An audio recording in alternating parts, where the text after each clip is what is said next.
George पंचम की नाक। बच्चों, आज हम इस पाठ के बोर्ड परीक्षा में आए हुए प्रश्नों के विषय में चर्चा करेंगे। पहला प्रश्न देखिए, रानी एलिजाबेथ द्वितीय के भारत आगमन से पूर्व अधिकारियों को क्या चिंता हुई? देश की नाक बचाने के लिए कौन सी जी तोड़ कोशिशें की गई? इंग्लैंड की रानी एलिजाबेथ द्वितीय भारत के दौरे पर आ रही थी और भारत में विदेशी शासक जॉर्ज पंचम की जो लाट थी उसकी नाक कोई काट कर ले गया था। इसलिए अधिकारियों को यह चिंता होने लगी थी कि जॉर्ज पंचम की नाक के न होने से भारत देश की नाक भी नहीं बच सकती। देश की नाक बचाने के लिए देश के जिम्मेदार नेताओं और अधिकारियों ने एक सभा आयोजित की और जॉर्ज पंचम की मूर्ति की नाक को लगाने का निश्चय किया। अधिकारियों की इस गुलाम मानसिकता का इस अवसर का लाभ उठाया एक गरीब ज़रूरतमंद मूर्तिकार ने, जिसे जॉर्ज पंचम की लाट की नाक लगाने के लिए नियुक्त किया गया। मूर्तिकार ने उस लाट की नाक को लगाने के लिए लाट जैसा ही पत्थर खोजने के लिए कहा, लेकिन अत्यधिक प्रयास करने के बाद भी उसे वह पत्थर नहीं मिला। उसके पश्चात भारत देश के महापुरुषों व शहीद हुए बच्चों की मूर्तियों की नाक भी नापी गई, जिससे कि यदि किसी की नाक जॉर्ज पंचम की नाक की लाट पर सही बैठती है तो वह काटकर लगा दी जाए। अंतिम प्रयास के रूप में मूर्तिकार ने जीवित व्यक्ति की नाक काटकर ही जॉर्ज पंचम की नाक पर लगा दी। अगला प्रश्न देखिए, मूर्तिकार तो कलाकार था पर पैसे से लाचार था। इस वाक्य के द्वारा लेखक क्या स्पष्ट करना चाहता है? इस वाक्य के द्वारा लेखक यह स्पष्ट करना चाहता है कि मूर्तिकार एक अच्छा कलाकार था, लेकिन पैसे की कमी के कारण वह लालची बन गया था। नाक लगाने के बहाने से वह सरकारी धन का अपव्यय करवाकर उससे धनाभाव को दूर करना चाहता था। लाट जैसा पत्थर देखने के बहाने और कभी भारतीय नेताओं व शहीद हुए बच्चों की नाक नापने के बहाने वह देश भ्रमण कर सरकारी पैसे का अपव्यय कर रहा था। मूर्तिकार ने अपनी धन प्राप्ति की पूर्ति के लिए, इच्छा पूर्ति के लिए सरकारी अधिकारियों एवं प्रशासन तंत्र का इस्तेमाल किया। अगला प्रश्न देखिए, मूर्तिकार ने क्या सुझाव दिया और उसे सुनकर सभापति ने क्या प्रतिक्रिया प्रकट की? पाठ के आधार पर स्पष्ट करें। जॉर्ज पंचम की लाट की नाक लगाने के लिए मूर्तिकार ने सर्वप्रथम यह सुझाव दिया कि यदि मूर्ति के नाक के पत्थर का पता चल जाए तो फिर से नाक बनाना संभव हो पाएगा, लेकिन उस पत्थर के बारे में तो पता ही ना चल पाया।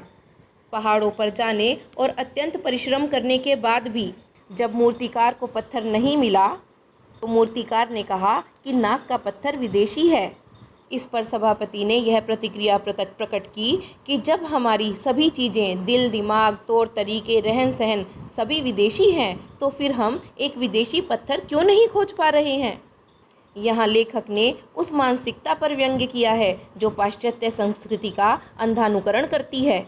जब मूर्तिकार ने भारतीय नेताओं की मूर्तियों के नाक को नापकर उन्हें जॉर्ज पंचम की नाक पर लगाने का प्रस्ताव दिया तो सभापति ने स्वीकृति देते हुए सावधानी से काम करने को कहा। यह व्यंग्य दर्शाता है कि देश के अधिकारियों व नेताओं के लिए देश की महान परंपरा एवं विरासत का सम्मान बिल्कुल भी महत्वपूर्ण नहीं है, बल्कि रानी एलिजाबेथ द्वितीय जैसी विदेशी मेहमानों का स्वागत करना ही अधिक महत्वपूर्ण है। अगला प्रश्न देखिए, मूर्तिकार बिहार किस उद्देश्य से गया? क्या उस लक्ष्य में वह सफल रहा? मूर्तिकार जॉर्ज पंचम के नाक की नाक को तलाशने के उद्देश्य से बिहार सेक्रेटेरिएट गया, जहां सन 1942 में शहीद होने वाले बच्चों की मूर्तियां स्थापित की गई हैं, परंतु उसे जॉर्ज पंचम के नाक की एक भी नाक नहीं मिली।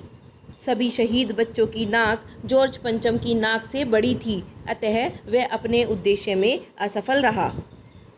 अगला प्रश्न देखिए, देश के छोटे बड़े सभी पूर्व महापुरुषों की नाकें जॉर्ज पंचम की नाक से बड़ी निकलने पर मूर्तिकार ने क्या उपाय सुझाया और उस जटिल समस्या का समाधान किस प्रकार किया गया? आप इस समाधान के विषय में अपने विचार प्रकट कीजिए।